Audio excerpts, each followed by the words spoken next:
Today we're going to talk about the fastest forearm contour in the West.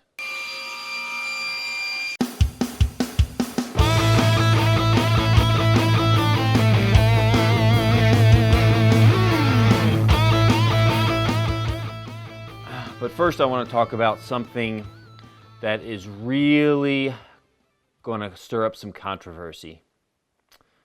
And I think you know where I'm going with this. Forearm contour on a telly. Yeah, there's going to be some haters out there for sure. But you know what?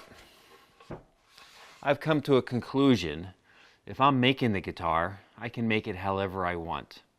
And honestly, most the players that I make guitars for, most the students I have in the class, they all like the additional forearm contours. There may be exceptions to that who are very traditional and like the traditional telly that's kind of a flat slab of wood, but I think there's ways to improve upon it, and even though tradition is good, tradition can be improved upon.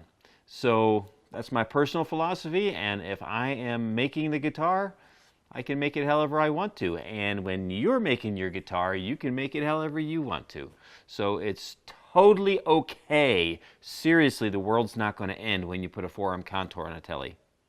I'm going to need to bring you in close to kind of explain this, but here's a very traditional Strat. I didn't have an example of a telly in stock, but here's a Strat body that's got the red line going across it is where the forearm contour currently is. And this is kind of the older vintage way of doing things.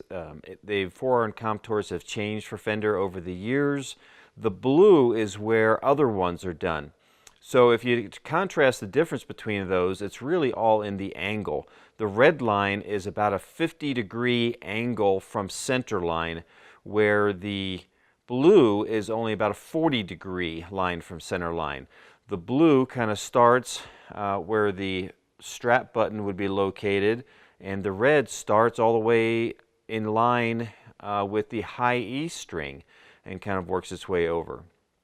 Now if we go and we look at my typical forearm contour, right here I've got a red stripe on there so you can see it, because it's hard to kind of see that, that angle there. But that starts at the strap button area and then goes at a slightly different angle. It's about 35-degree angle, a little bit sharper. And I just find when I'm in a playing position that that is the most comfortable position, and that's why I've kind of standardized my guitars on that.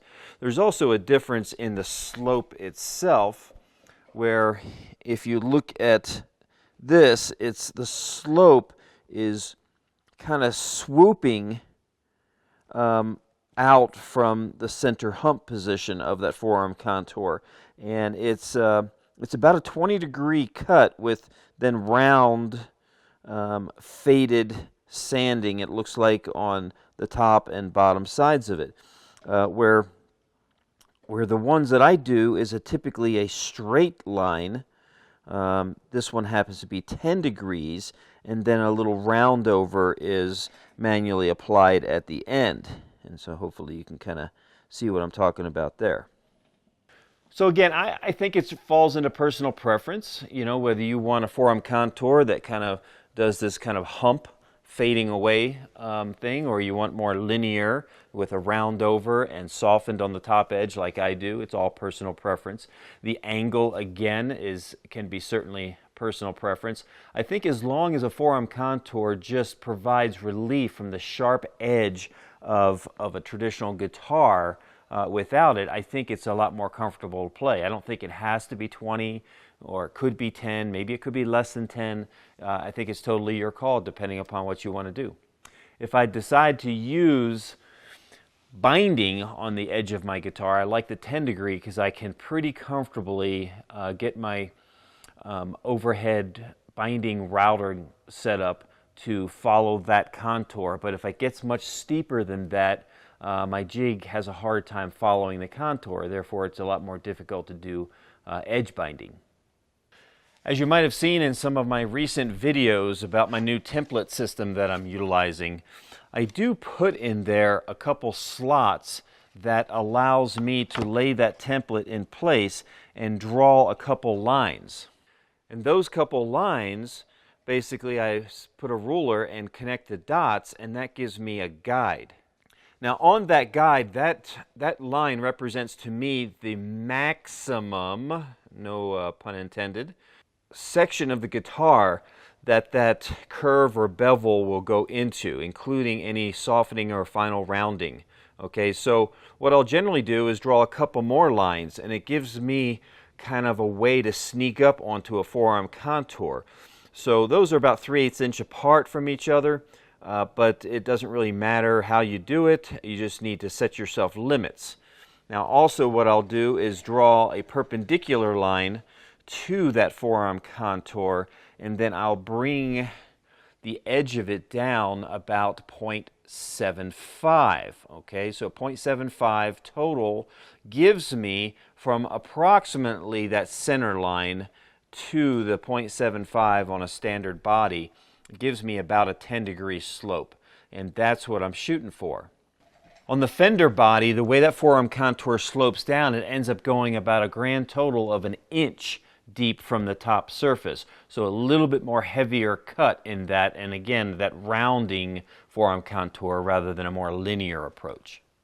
There are many tools that you can use to accomplish this. So really, if I think about how many different ways you can do a forearm contour, I believe it's right around 1 million, plus or minus a few. Okay, but it's almost unlimited how you could do it.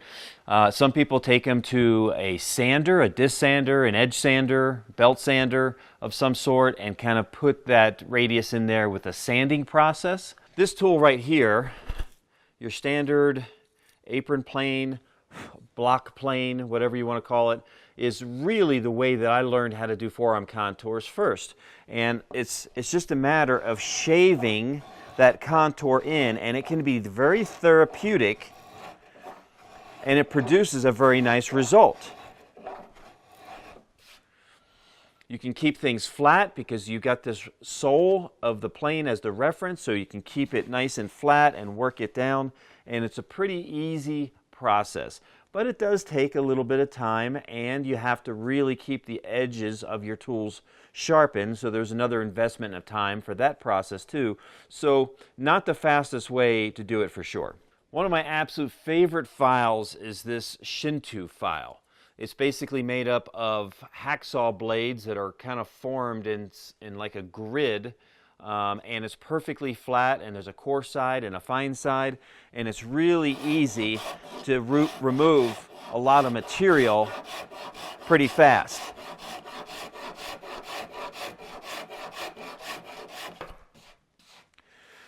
Now the technique with this is not just to go back and forth like this.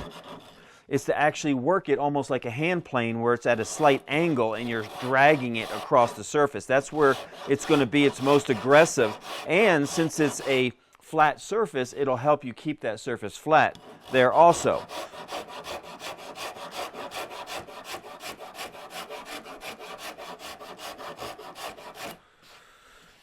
Now when I drew my reference lines on the top, I start working parallel and working up to it as I'm working down to my reference line on the side.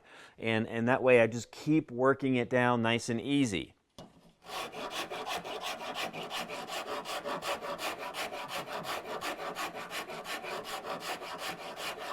Now one of my favorite files is the Dragon style file. And the Dragon file is basically like a hand-stamped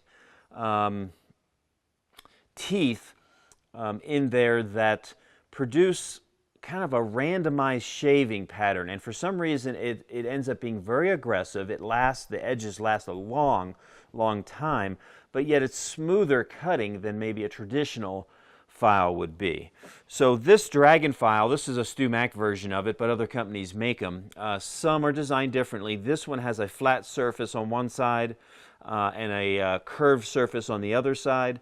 This is the small one. They have a small and a large. I find the small one is more universally required for guitar making. The larger one is good in some cases, but not as flexible. So again, same technique. We work at an angle.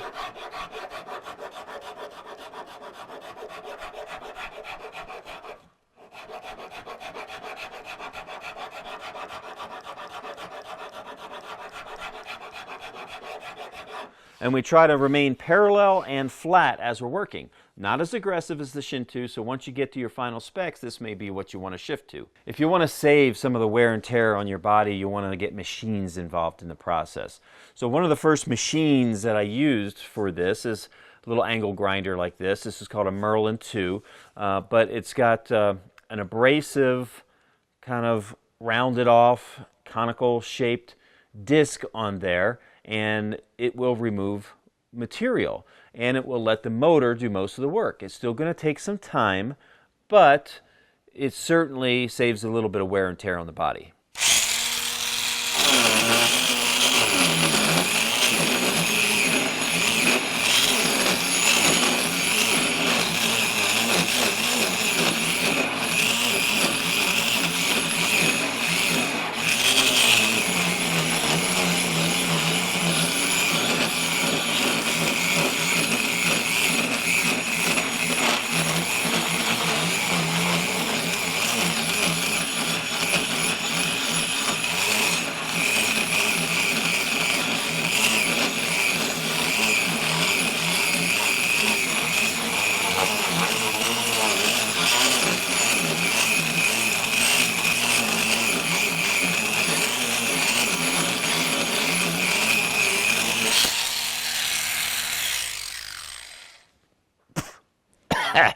I recommend doing this in a downdraft table, sanding table, because it does produce a lot of dust, or at least wear a dust mask and then, obviously vacuum it up when you're done.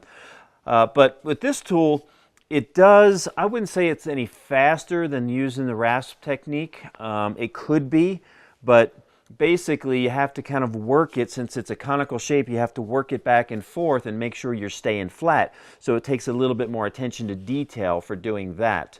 But it certainly makes the job easier, and it can be quite as relaxing too, just kind of working back and forth. In fact, I still use this tool for a lot of my guitar neck transition areas around the headstock and the heel, because I find I can finesse this, and I have the control that I need to really kind of work those transition areas without the risk of being overly aggressive, or without taking too long by using files or chisels and things like that. So that's a pretty good tool for that I still use. It's also, the conical shape is good for the belly cuts, and I'll use that same type of principle for the belly cut, and I'll kind of sweep it back and forth, and it does better than like the Shin-2 rasp that's very flat, because I can just work the angle, the conical radius all the way in there very easily. So it's a really good tool. The whole point is there's so many different ways to do this. It may be any one of these tools, or it may be a combination of these tools, but there's lots of different ways to get the job done, and you have to evaluate for yourself what's best for you. I'm just giving you a few ideas based upon my experience. There's a whole lot more ideas out there, and certainly people can post in the comments and let you know, what ideas or what techniques they like to use. If the Merlin 2 isn't manly enough for you, and you want something with a little bit more gusto, then your very traditional angle grinder with the same style disc as what I was using on the Merlin 2, except in a 4.5-inch size, is your ticket. It will take off material like crazy. So not a finesse tool.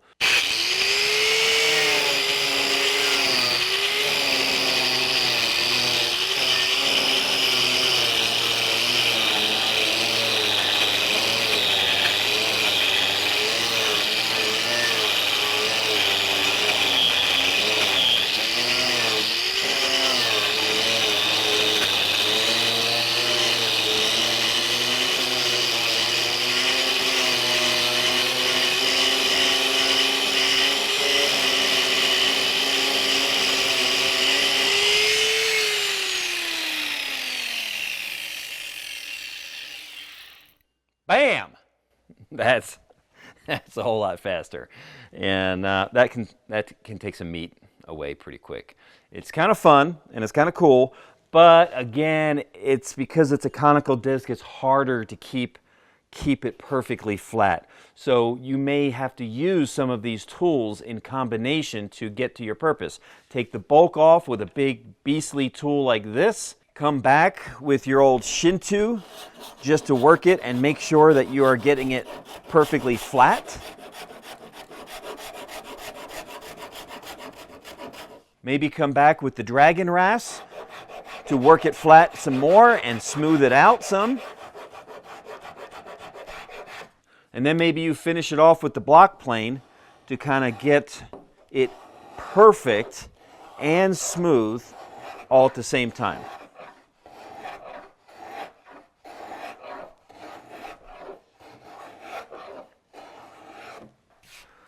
Ends up what you want. You want those light, fluffy shavings out of it. And that's what that can do. Now we're really almost down to all of our lines. And now it's ready for some final sanding with either a block or with a palm sander, and kind of blend those edges in, and we've got ourselves a nice little forearm contour. You might be asking yourself, okay, hand tools are great, but I'm looking to make several guitars at a time, and I just want to speed up my processes. Let me show you what truly is the fastest forearm contour in the West.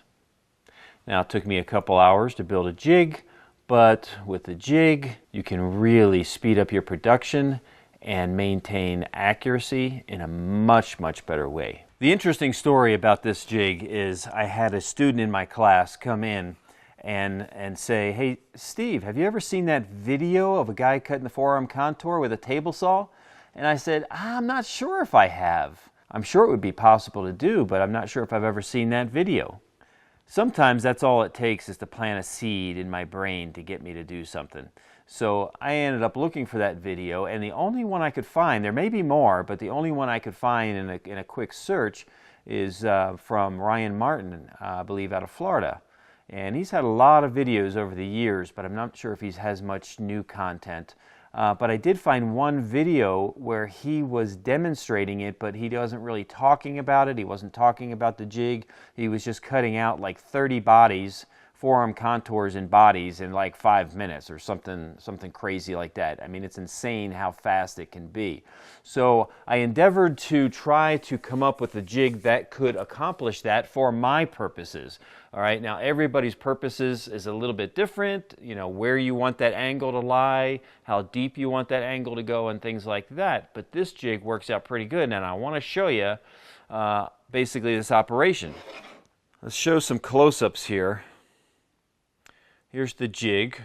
I basically have a template of the bottom of the guitar body that can nest into. And then I've got a couple hold-down toggle clamps that's going to hold that body in place. And then this is going to slide on the rail of my table saw and produce perfect angled cuts to my normal desire. Now this one happens to fit the telly, but I did make, for my class purposes and demonstration purposes, I did make one for the Strat also, and I can make one for any guitar body that I have, so it fits perfect. So in this particular case, in order to achieve my standard forearm contour, I am going to need my table saw set up to a 10-degree angle, and I need to set my fence up to 1 3/4 inches. If I were to do a Fender style, I may have to take a little more, a little less. I may have to change that angle of the blade and then use the grinder or sander in order to round those off together, but it's still possible to be used. So in this particular case, I've got a telly body, and that is just going to rest in there and just cradle in there ever so perfectly. And we've got the 2 toggle clamps on either side, and that is how it holds in there. And then what I'm going to demonstrate to you, I'm going to set up my table saw for that 10-degree angle. I'm going to set my fence at that 1 3/4, and this is going to ride across the table saw, cutting only this forearm contour, not cutting anything else like the upper horn area, and certainly not trying to cut through these steel toggle clamps. Okay, everything is going to be lined up and set to appropriate distance and height, and it will work flawlessly, and I'm going to show you that here. Let's take a close look. Here's my fence, set up to 1 3/4 inches. Let's look at that. Looks like that's almost 45 millimeters. I've got the saw blade tilted to 10 degrees.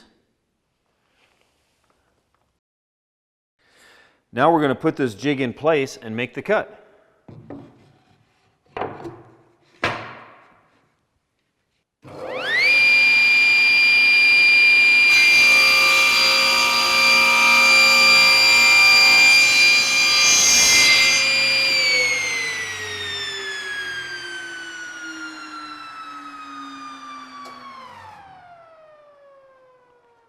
How long did that take? I mean, seriously, 30 seconds? I mean, maybe including tilting the blade, a minute to clamp this in, get the blade set up, and run it through. And now I've just got a little bit of sanding to do on here, and then contour by feathering those two areas together, and then manually doing a round over to match what will be the round over around the other edges of this guitar. So in the end, you're left with this really nice little wedge, and you've got the perfect angle. Let's look close again.